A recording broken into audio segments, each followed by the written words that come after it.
In 1965, Germany's auto industry was thriving, producing some of the world's most iconic vehicles. However, for people on low incomes, the options were limited to basic cars that prioritized affordability over comfort, performance, or style. These cheap cars were often underpowered, cramped, and lacking in features, but they provided basic transportation at a time when mobility was becoming a necessity for many. Here are the 10 cheapest cars in Germany in 1965, which were often the only option for people on a budget.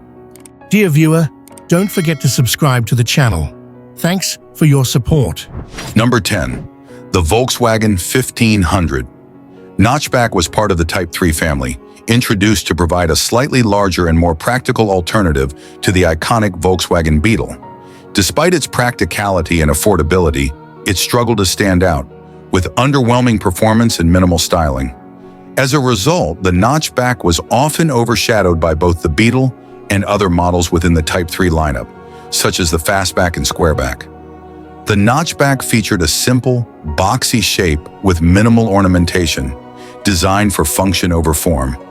Its notched rear end, hence the name, distinguished it from the Fastback, though it lacked the flair typically associated with 1960s cars. Small chrome bumpers and simple round headlights gave it a conservative look that was neither bold nor particularly attractive. The cabin was Spartan, with hard plastic trim and simple vinyl seats. Comfort features were minimal, reflecting Volkswagen's focus on affordability. The dashboard layout was basic, featuring a few gauges and switches, with limited optional extras available. There was adequate room for 4 passengers, though the rear seats were cramped for taller occupants.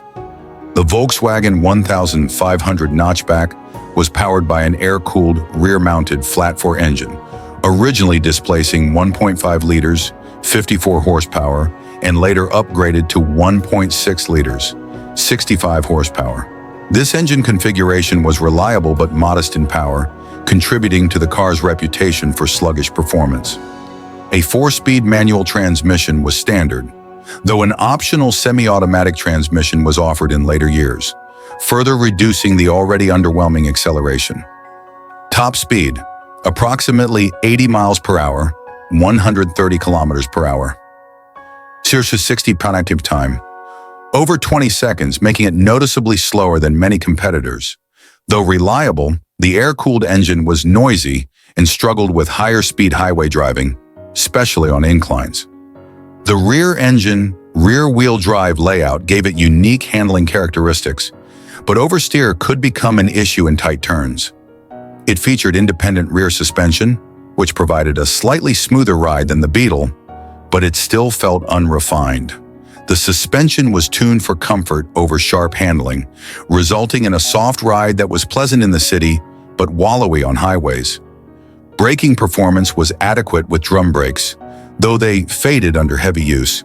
Like other Type 3 models, the Notchback benefited from dual cargo areas, one in the front trunk and a smaller space behind the rear seats. This made it more practical than the Beetle, though total cargo space remained limited. Despite its utilitarian intentions, it couldn't match the utility of the Squareback version. One of the car's strengths was its fuel efficiency, averaging 25 to 30 miles per gallon, or 9 to 11 liters per 100 kilometers, which appealed to budget-conscious buyers. Like most Volkswagen models of the era, the 1500 Notchback was generally reliable, with simple mechanical components that were easy to repair. The air-cooled engine eliminated the need for a traditional water cooling system, reducing maintenance costs, though it was prone to overheating in hot climates. A major downside was the lack of rust protection, and many surviving examples suffer from corrosion in the floor pan and wheel wells. In Europe and North America, the Notchback competed with Opel Kadett, Ford Cortina, and Renault 10. While it offered a slightly larger alternative to the Beetle, it lacked the charm of its smaller sibling and didn't have the practicality of the Squareback. The Notchback struggled in both the European and American markets, as buyers either stuck with the Beetle for economy or opted for the more practical Squareback.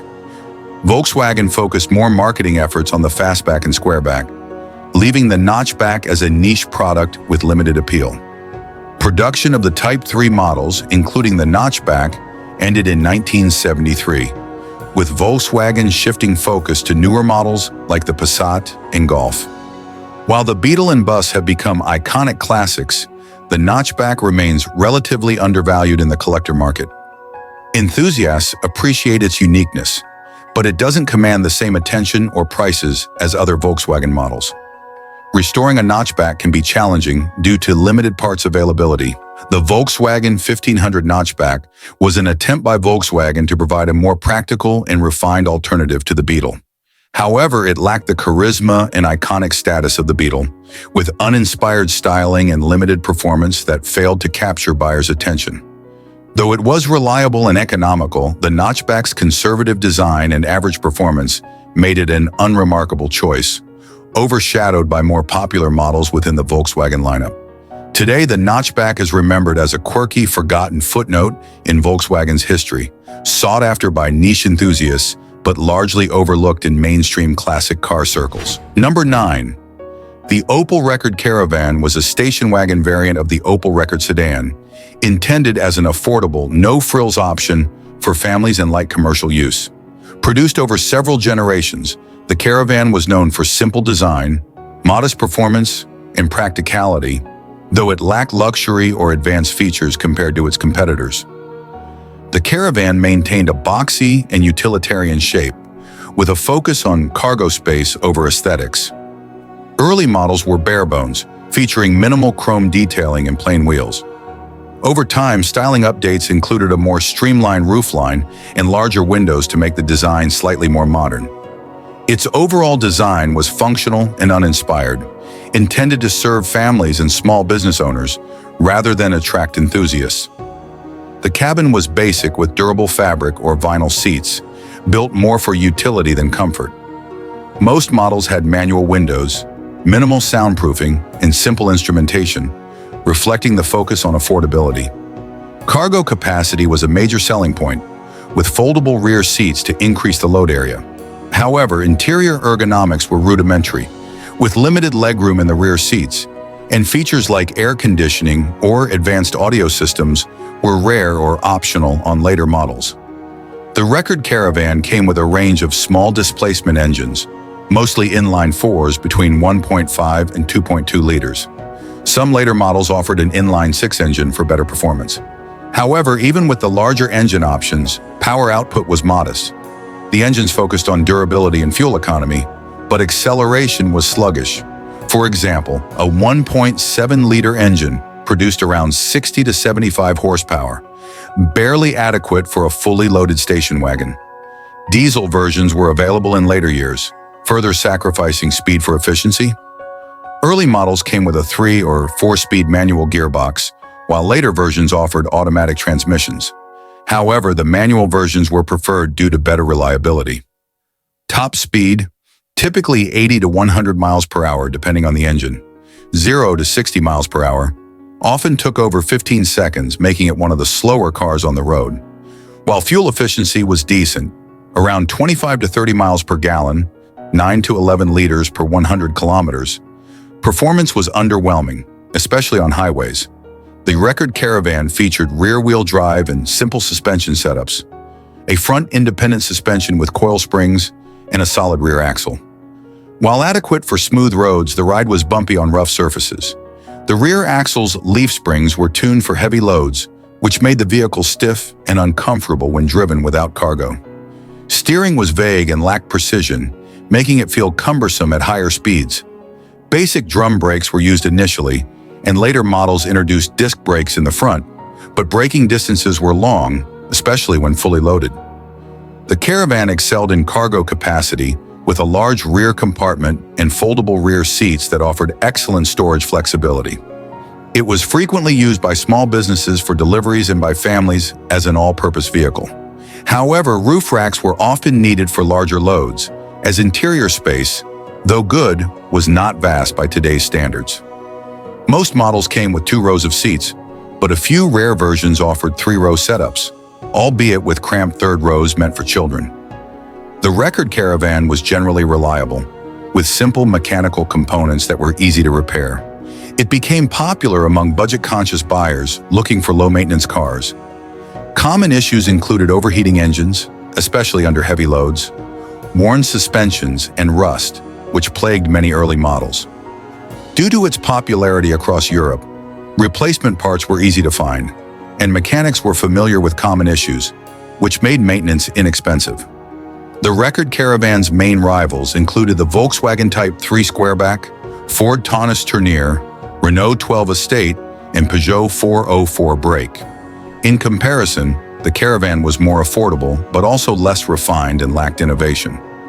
Buyers chose it primarily for its practicality and low running costs, but it wasn't a vehicle that attracted enthusiasts. While the record Caravans sold well, especially in rural areas and among working-class families, it never achieved the cult status of other European wagons like the Volkswagen bus. It was considered a dependable workhorse, but few people found it exciting or desirable. The Opal record Caravan was the epitome of a practical, no-nonsense station wagon, designed for families and businesses who prioritized affordability and utility over style or performance. While it was dependable and cost-effective, the Caravan was also dull to drive and lacked comfort and refinement, making it an uninspiring choice in the competitive station wagon market. Despite this, its versatility and simplicity have given it a modest following among enthusiasts who appreciate it as a workhorse from the past. Number 8, the DKW F102 was the last car produced under the DKW brand before the Audi name was reintroduced by Auto Union. Positioned as an affordable mid-size car, the F102 was intended to modernize DKW's image. However, it struggled with weak performance, and its two-stroke engine was seen as outdated by the 1960s, particularly in a market shifting toward more advanced four-stroke engines. Despite its flaws, the F102 marked an important step in the evolution of Auto Union, laying the foundation for what would soon become the Audi brand.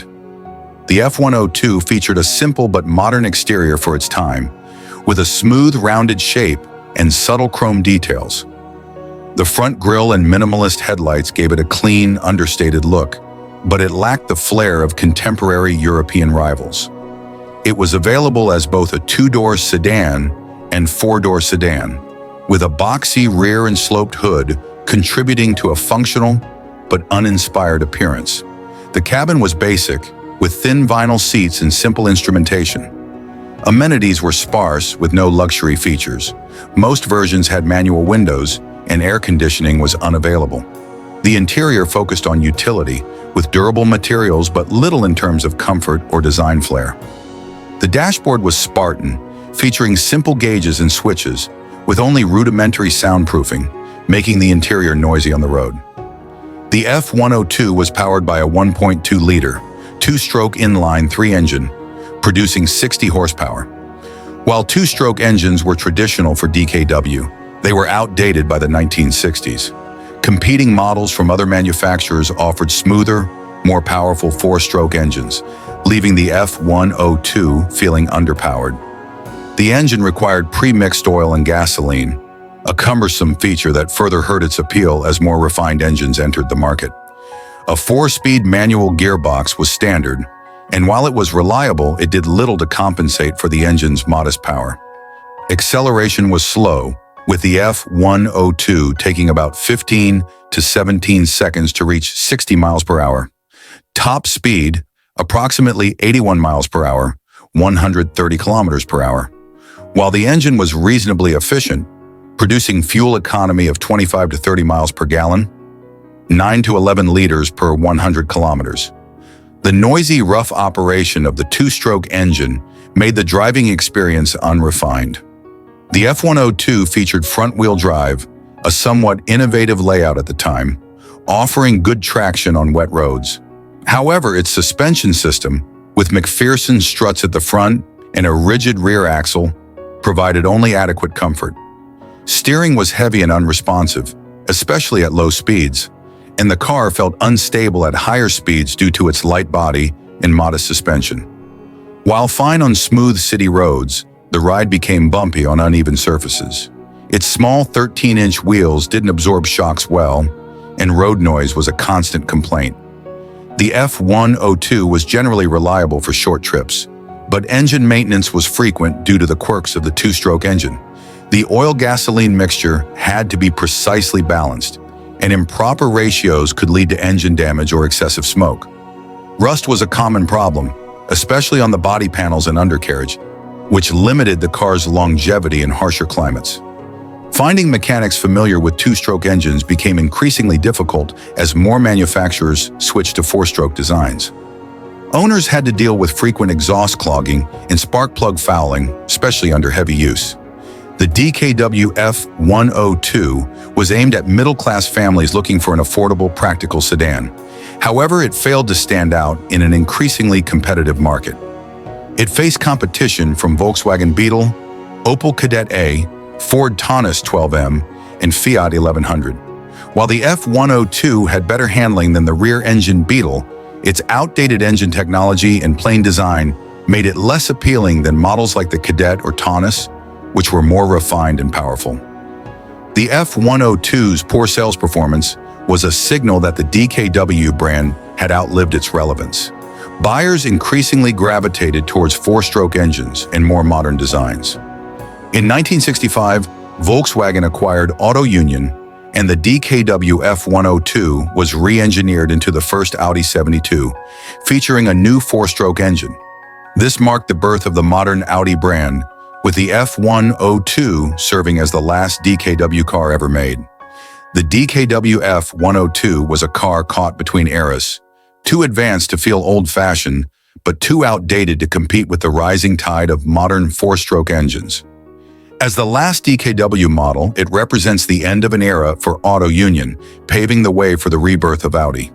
Despite its lackluster performance and dated technology, the F102 remains a fascinating relic for those interested in automotive history and the evolution of German car manufacturing. Number 7. The Ford Taunus 15M was designed to provide affordable transportation for low-income families in post-war Europe. It occupied a space between compact economy cars and mid-sized sedans, emphasizing practicality and reliability over luxury or innovation. While unremarkable in style and performance, the Taunus 15M played a critical role in helping rebuild Ford's presence in Europe. The design of the Taunus 15M was simple and utilitarian, with modest curves and minimal chrome detailing. Available in two-door and four-door sedan, coupe, and wagon, tournier, body styles, it aimed to cater to a variety of needs. The front featured a grille with horizontal slats, flanked by round headlights, but the overall styling was plain and conservative, making it blend into the roads of the 1950s, and 1960s without standing out. The cabin was Spartan, with basic vinyl-covered seats and minimal trim. The dashboard was simple, featuring basic instrumentation and few comfort features. It had just enough space to seat 4 adults, though the rear seat was cramped in two-door models and luggage space was modest. The Taunus 15M was available with a range of small engines depending on the model year and market, including 1.2-liter inline-4, 1.5-liter inline-4. These engines produced between 40 to 60 horsepower, offering adequate but uninspiring performance. Most models came with a 4-speed manual transmission, which was reliable but required frequent shifting to keep the engine in its power band. Top speed, around 70 to 80 miles per hour, 113 to 129 kilometers per hour. Acceleration, 0 to 60 miles per hour, took over 20 seconds, underscoring the car's focus on economy over speed. While fuel efficiency was reasonable for the time, the performance felt sluggish, especially on highways or with a full load of passengers. The 15M's rear-wheel drive layout and basic suspension system provided stable, if uninspired, handling. Drum brakes all around were standard, which performed adequately for city driving, but could struggle during harder braking. Steering was manual and heavy at low speeds, adding to driver fatigue over longer journeys. The ride was firm, and the car tended to bounce over rough roads due to its simple suspension setup. Noise levels inside the cabin were high, with engine and road noise intruding on conversations. The lack of soundproofing was a common complaint. The Taunus 15M earned a reputation for being mechanically simple and easy to repair, making it popular among owners who needed an affordable and dependable car. Parts availability was good throughout Europe, and repairs could be performed by most mechanics, further enhancing its appeal to low-income buyers. Rust was a significant issue, especially on older models and in regions with humid climates. The carbureted engines were prone to flooding or stalling, particularly in cold weather. Braking performance was a concern under heavy use, given the limitations of the drum brakes. The Ford Taunus 15M was designed to appeal to working-class families looking for a dependable, no-frills vehicle. It fit between the more affordable Volkswagen Beetle and larger, more luxurious models like the Opal Rekord. Volkswagen Beetle. The Beetle offered similar reliability, but with rear-engine quirks. Opel Kadett, a modern front-engine compact with better fuel economy. Renault Dauphine offered better styling but worse reliability. Fiat 1100, compact and affordable, but less durable than the 15M. The Taunus 15M underwent several facelifts and mechanical updates throughout its production run. The early models were more basic, while later versions added slight styling improvements and minor mechanical upgrades. By the mid-1960s, Ford began shifting to more modern designs with better performance, phasing out the 15M in favor of newer models like the Ford Taunus, 17M, and Ford Escort. The Ford Taunus 15M holds a significant place in automotive history as one of Ford's early efforts to provide affordable mobility to post-war Europe. It was especially important for low-income families, offering reliable transportation at a time when private car ownership was becoming more widespread. The Taunus 15M is now a niche collector's car, appreciated by enthusiasts for its simplicity and historical significance. However, its lack of power, uninspiring design, and rust issues make it a less desirable choice compared to other classic European cars. Well-preserved examples are rare due to the rust problems, and finding replacement parts can be challenging, especially for earlier models. The Ford Taunus 15M was a practical, low-cost car aimed at families on a budget.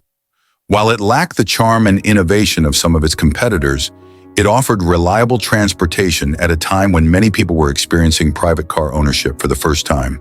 With basic design and performance, the 15M was never a thrilling car, but it remains an interesting example of post-war European automotive development and Ford's efforts to meet the needs of working-class buyers.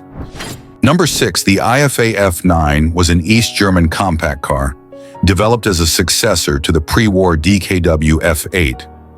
Produced under the Industrie Verband Fahrzeugbau (IFA) brand, the F9 reflected the limitations of post-war German engineering and industry, offering outdated technology and modest performance. It was a utilitarian car aimed at providing affordable transportation in the struggling economy of East Germany.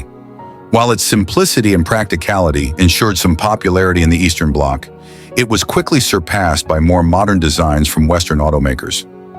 The IFA F9 carried over much of its styling from the DKW F9 prototype, which never reached mass production due to World War II. Its round bodywork with a teardrop-like shape was aerodynamically functional, but looked outdated compared to post-war cars from Western Europe. The small grille, circular headlights, and bulbous fenders gave it a plain, utilitarian appearance.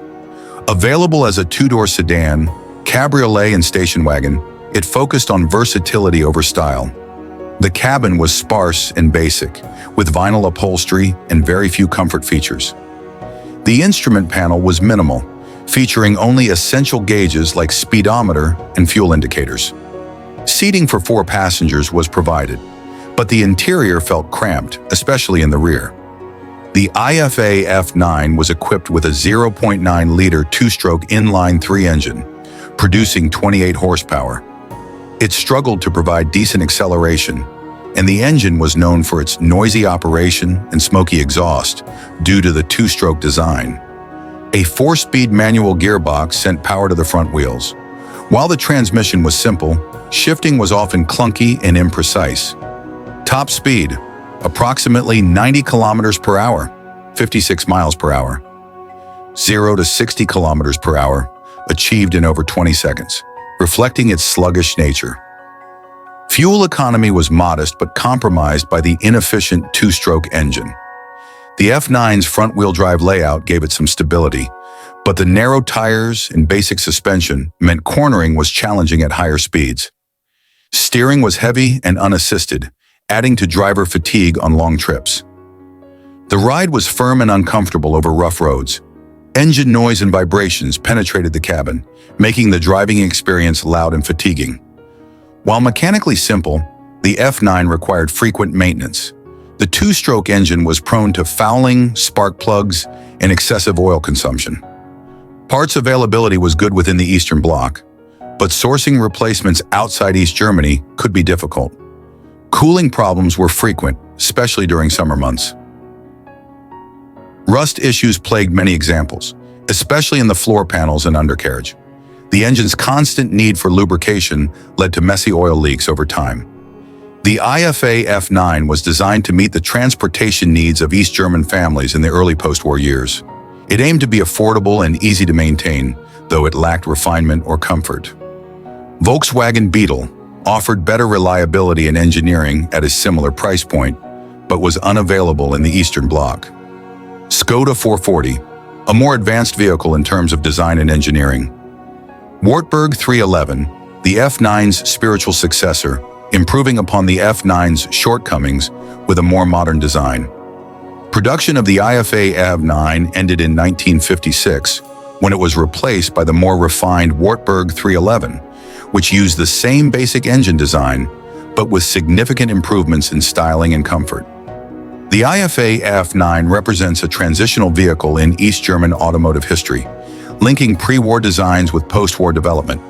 While outdated by the time it was introduced, it provided much-needed mobility during difficult economic conditions.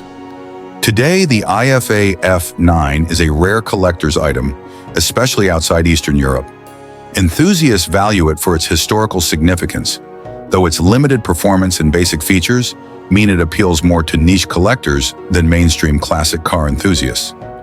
The IFA F9 was a practical but outdated vehicle, more notable for what it represented than for what it achieved. As a bridge between pre-war and post-war automotive development in Germany, the F9 met the basic transportation needs of East German citizens during a time of scarcity. However, its dated design, noisy two-stroke engine, and limited performance kept it from becoming a serious competitor to Western European cars. Despite its shortcomings, the F9's importance as a stepping stone in German automotive history ensures its place in the story of post-war European mobility. Number 5. The Borgart Hansa 1100 was a compact German sedan that aimed to provide a budget-friendly, family-oriented vehicle during the late 1950s. As part of the Borgart Group's ambitious but ultimately disastrous expansion strategy, the Hansa 1100 offered a simple, no-frills driving experience. Unfortunately, financial instability within the company and management missteps during its launch contributed to its brief production run. Though the car itself wasn't particularly innovative or unreliable, it became a victim of Borgart's collapse in 1961, cementing its place in automotive history as a footnote of ambition gone wrong. The Hansa 1010 featured a conservative three-box design with clean but plain body lines that lacked flair compared to other European sedans of the time. Round headlights and a modest grille gave the car a polite, reserved appearance. Available in two-door and four-door sedan configurations, the Hansa 1100 focused on practicality over style. The small steel wheels and basic bumpers highlighted its budget car roots. The interior was simple, featuring vinyl seats and a minimal dashboard with only the necessary controls. Storage space was limited to a small trunk, but it was adequate for the car's compact size. Comfort was minimal, with thin seat padding and little sound insulation, making long drives noisy. The Hansa 1010 was powered by a 1.1-liter inline-4 engine, producing around 45 horsepower. While efficient, the engine offered only mediocre acceleration and struggled under heavy loads. It featured a 4-speed manual transmission with a column-mounted shifter. Gear changes were often clunky, though it was serviceable for everyday driving. Top speed, approximately 120 kilometers per hour, 75 miles per hour. 0 to 60 kilometers per hour, 0 to 37 miles per hour. About 16 seconds, indicating it wasn't built for speed, Though the engine was reliable, it lacked power, making it feel underwhelming on highways. Handling was adequate for urban environments, but became problematic at higher speeds due to the car's soft suspension and light steering. Body roll was noticeable when cornering, and the drum brakes were not particularly effective under heavy braking. The ride was bumpy and noisy, reflecting the car's economy focus. Vibrations from the engine and road made their way into the cabin, reducing comfort on long trips. The Hansa 1100 was reasonably dependable for its time, with simple mechanics that were easy to repair. However, Borgart's financial collapse in 1961 made parts availability a challenge for owners, complicating maintenance. Cooling problems emerged under high temperatures or heavy use. Electrical issues occasionally plagued the ignition and lighting systems. Rust problems were common, particularly in the wheel wells and underbody. The Hansa 1000 targeted budget-conscious families looking for reliable transportation at an affordable price. Its focus on simplicity meant it appealed more to pragmatic buyers than enthusiasts. The Hansa 1100's launch coincided with Borgart's precarious financial situation, which worsened due to overexpansion and poor management. Despite moderate sales, the company could not recover from its mounting debts, and Borgart went bankrupt in 1961, just 2 years after the Hansa 1100's debut. Borgart's collapse overshadowed the Hansa 1100's merits, marking it as a symbol of ambition outpacing financial discipline. Production of the Hansa 1100 ended in 1961 with the collapse of the Borgart Group. The Hansa 1100 is a rare collector's car, particularly outside Germany. It attracts enthusiasts interested in obscure marques in automotive history. Due to limited parts availability, maintaining a Hansa 1100 can be a challenge, restricting its appeal to dedicated collectors. The Borgart Hansa 1100 was a modest sedan that never fully had the chance to establish itself, overshadowed by the financial downfall of its manufacturer. While the car offered adequate performance and basic reliability, it lacked the innovation and polish of its competitors. Borgart's poor financial management ensured that the Hansa 1100 would be a short-lived experiment, remembered more for its role in Borgart's demise than for its contributions to automotive history. Despite its unassuming nature, the Hansa 1100 remains an interesting chapter in the story of post-war German car manufacturing. Number 4, the Trabant P50, also known as the Trabant 500, was an entry-level vehicle manufactured in East Germany by VEB Sachsenring. Designed to offer affordable transportation to the masses under a socialist regime, the P50 became one of the first Trabant models to roll off the assembly lines. Powered by a two-stroke engine, it epitomized simplicity and minimalism, qualities that ensured both low production costs and accessible pricing. However, outdated technology, poor performance, and a crude driving experience kept the P50 at the bottom of used car markets in later years, often sold at discounts. The P50 featured a small, boxy body with rounded corners. Duraplast panels, a plastic material made from recycled cotton and phenolic resin, were used for the body, making the car lightweight but prone to wear and fading. Two-tone paint options gave the car a hint of charm, though styling remained utilitarian. Small round headlights and a flat grille gave the front an almost cartoonish appearance. The interior was extremely minimal, with bare seats covered in vinyl and no luxury features to speak of. There was no dashboard padding or soundproofing, so engine noise was prominent inside the cabin. Simple instrumentation included just a speedometer and fuel gauge. The rear seats were cramped and cargo space was minimal, suitable only for light luggage. Powered by a 499 cubic centimeter two-stroke inline-two engine, the P50 generated just 18 horsepower. The two-stroke design required mixing oil with gasoline, leading to smoky exhaust and high emissions. A 4-speed manual transmission was standard, with no synchromesh on the first gear, making shifts clunky. Drivers had to double clutch for smoother gear changes, adding to the driving challenge. With a rear-wheel drive layout and primitive suspension, the P50 handled poorly at higher speeds. It was prone to understeer and body roll, making it unsafe for aggressive driving. The suspension consisted of leaf springs, leading to a bumpy and uncomfortable ride.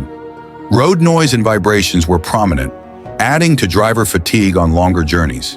The P50 was notoriously unreliable, with frequent breakdowns due to two-stroke engine issues such as clogged spark plugs and poor oil mixing. Parts availability became limited as newer Trabant models took over, making maintenance challenging. Rust issues were rare thanks to the Duraplast body, but mechanical components deteriorated quickly. Engine stalls due to carburetor problems and fuel delivery issues. Excessive oil consumption, leading to frequent top-ups. Electrical problems with lights and ignition systems. Initially intended for East German families and citizens under socialism, the P50 was offered as an affordable alternative to Western cars. In the used car market of the 1970s and 1980s, the older P50 models were often sold at steep discounts due to their outdated technology and limited reliability. The P50 was replaced by the Trabant 601 in 1963, which featured slight improvements but retained the basic two-stroke engine. Today, the Trabant P50 is primarily a novelty vehicle for enthusiasts interested in Cold War-era artifacts. Its poor performance and maintenance challenges limit its appeal beyond collectors, though it occasionally appears in vintage car shows. The Trabant P50 remains a symbol of East German austerity, a car designed with the bare minimum to provide affordable transportation.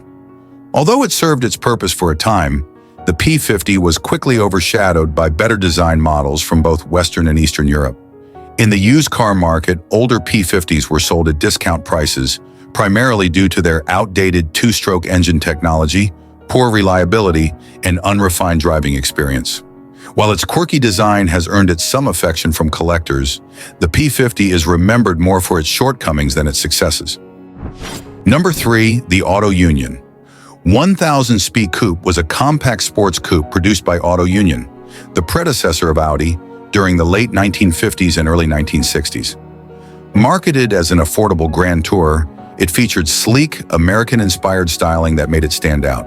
However, despite its looks, the 1000 SP was plagued by cheap materials, dated engineering, and modest performance, preventing it from becoming a serious competitor in the European sports car market.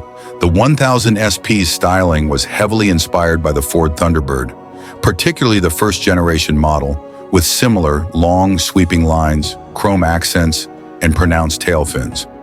Its graceful roofline and low-slung stance gave it a sporty and elegant appearance. But the body was built using lightweight, inexpensive materials, which compromised durability. The chrome bumpers and dual round headlights added to the car's upscale design, though the fit and finish were often criticized for being inconsistent. Inside, the cabin was minimal and narrow, featuring basic vinyl seats that provided little comfort on long drives. The dashboard was simple, with chrome ring gauges and a large steering wheel, giving the interior a slightly dated look even at launch. Although it had a 2+2 seating arrangement, the rear seats were cramped and more suitable for luggage or small passengers. The 1000 SP Coupe was powered by a 981 cubic centimeter, two-stroke inline-3 engine, producing 55 horsepower, modest for a car marketed as sporty. The two-stroke engine design was noisy and required pre-mixing oil with gasoline, leading to smoky exhaust emissions and frequent maintenance needs. A 4-speed manual transmission was standard, though gear changes could feel clunky and required careful handling. No synchromesh on first gear added to the challenge of driving smoothly. Top speed, approximately 140 kilometers per hour, 87 miles per hour. 0 to 100 kilometers per hour, 0 to 62 miles per hour, roughly 20 seconds, making it feel sluggish compared to similarly priced European sports cars. Its small engine limited acceleration, and the two-stroke design meant the car was loud and not particularly fuel efficient. Despite its sporty appearance, the 1000 SP offered poor handling, with noticeable body roll and understeer in corners. The leaf spring rear suspension was outdated, contributing to a bumpy and unpredictable ride on uneven roads. The suspension setup made the ride stiff and uncomfortable, especially on longer journeys. Road and engine noise were pervasive inside the cabin, adding to driver fatigue. The 1000 SP was notoriously unreliable, with frequent engine issues related to the two-stroke design, including fouled spark plugs and irregular fuel delivery. Rust problems were also common, particularly on the poorly protected underbody. Parts availability was inconsistent outside of Germany, making repairs challenging in other markets. Frequent oil changes were necessary to keep the two-stroke engine running properly, and the car required careful maintenance to avoid breakdowns.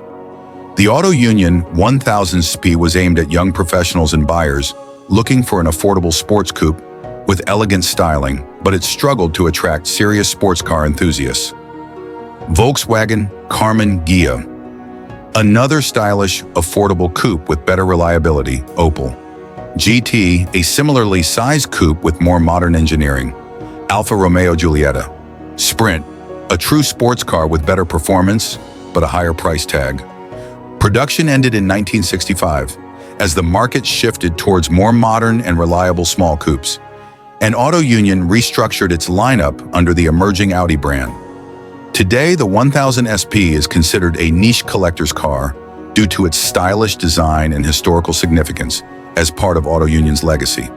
However, its poor performance, reliability issues, and cheap construction mean it is sought primarily by enthusiasts with a taste for obscure classic cars.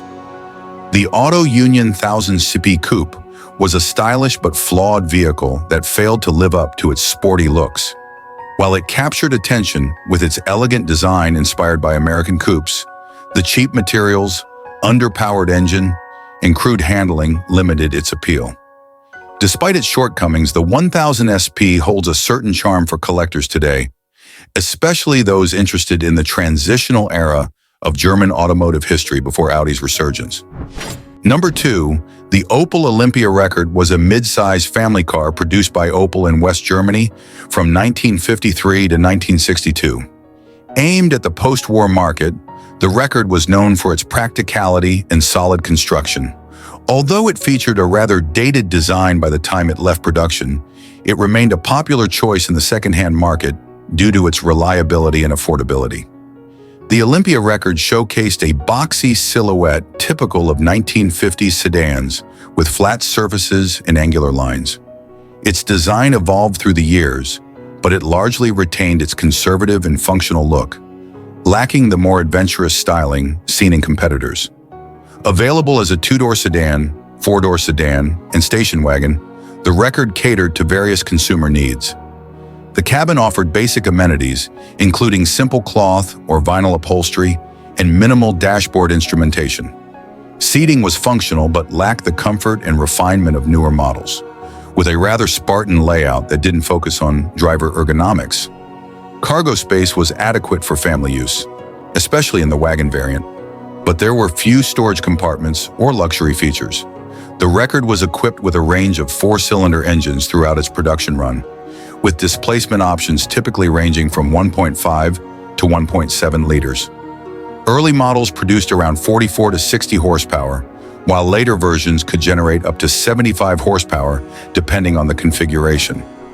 The car was offered with both 3-speed manual and 4-speed manual transmissions. Automatic options were available in later models but were less common in the used market. The Record's performance was modest, with a 0 to 100 kilometers per hour, 0 to 62 miles per hour, time of approximately 20 to 25 seconds, depending on the engine variant. Top speeds hovered around 130 to 145 kilometers per hour, 81 to 90 miles per hour, making it suitable for everyday commuting but not particularly exciting for spirited driving. The Olympia Record featured a front independent suspension with coil springs and a rear leaf spring setup, offering a comfortable but unremarkable ride. Body roll was noticeable during cornering, and the steering feel was often described as vague and uninspiring.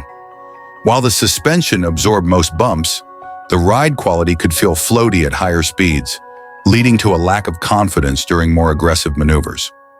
Road noise was prevalent, especially at highway speeds, contributing to a less refined driving experience. The Olympia Record was generally regarded as a reliable vehicle, with robust construction and fewer issues than many contemporaries. Its straightforward engineering made it relatively easy to maintain, with many parts available for DIY repairs. As a second-hand option, the Record had a decent supply of spare parts due to its widespread use in Europe, making it manageable for owners looking to keep their cars running.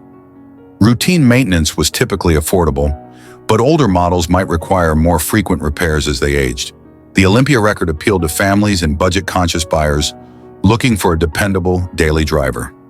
Its availability in the second-hand market meant it was often an entry-level option for young drivers or those in need of basic transportation.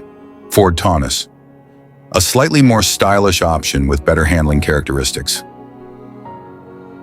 Volkswagen Type 3, known for its unique design and rear-engine layout, appealing to those looking for something different. Renault 8, a compact alternative with a focus on modern styling and features. The Opel Olympia record was phased out in 1962, replaced by the new generation of Opel vehicles that were more aligned with changing consumer preferences and styling trends. Today, the record remains a niche classic, primarily appealing to collectors of post-war German cars.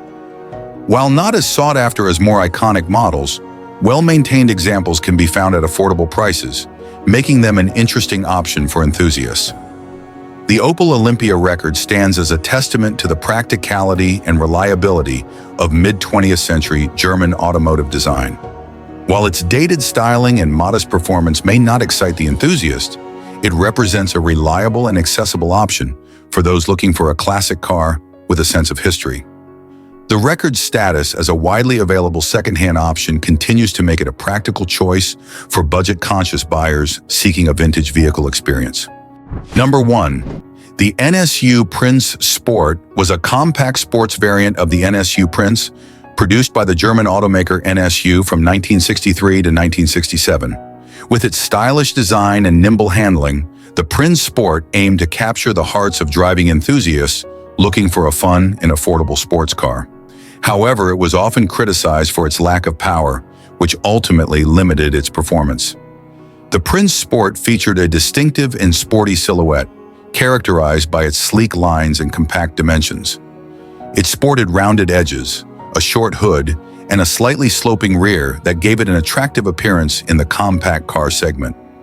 Available in various colors, the car was designed to stand out while retaining a sense of practicality. Inside, the Prince Sport offered a minimalistic cabin with a focus on driver engagement rather than luxury.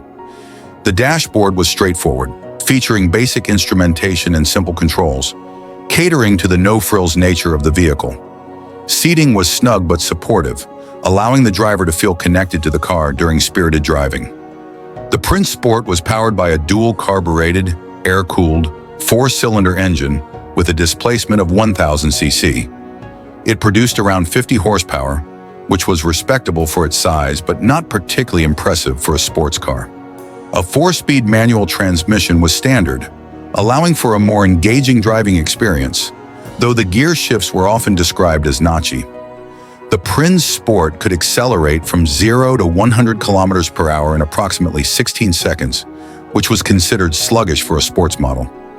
Top speed was around 130 kilometers per hour, 81 miles per hour, making it more suitable for casual driving rather than aggressive racing. The Prince Sport utilized a front independent suspension and a rear swing axle, providing a comfortable ride while maintaining decent handling characteristics. Its lightweight construction allowed for nimble handling, making it agile in urban environments and tight corners. The steering was responsive, giving drivers a sense of control, though it lacked feedback at higher speeds. Braking was adequate for the car's weight, but it relied on drum brakes at all corners, which were less effective than the disc brakes common in more modern sports cars. The NSU Prince Sport was aimed at young drivers and those seeking an affordable entry into the sports car market. Its compact size made it ideal for city driving, while its sporty design appealed to enthusiasts looking for style without a hefty price tag. Fiat 850 Sport Coupe, known for its sporty styling and performance, offering a slightly more powerful engine. Austin Healey Sprite, a more traditional roadster with better performance but at a higher price point. Volkswagen Caravan, Ghia, combining style with a bit more power, it appealed to buyers looking for a more refined experience. The NSU Prince Sport was phased out in 1967 as NSU shifted focus towards more powerful models, including the NSU Row 80, which featured a Wankel rotary engine. Today, the Prince Sport holds a niche place in automotive history as a charming example of compact sports cars from the 1960s. While not as popular as other classic sports cars, well-preserved examples can attract collectors and enthusiasts, particularly those interested in German automotive heritage. The NSU Prince Sport stands out as a stylish, compact sports car that aimed to deliver a fun driving experience, albeit with limited power. While it may not have satisfied performance enthusiasts, its design and handling capabilities made it a compelling choice for casual drivers looking for an affordable sports car option in the 1960s. Its legacy as a charming classic continues to appeal to collectors and fans of vintage automobiles today.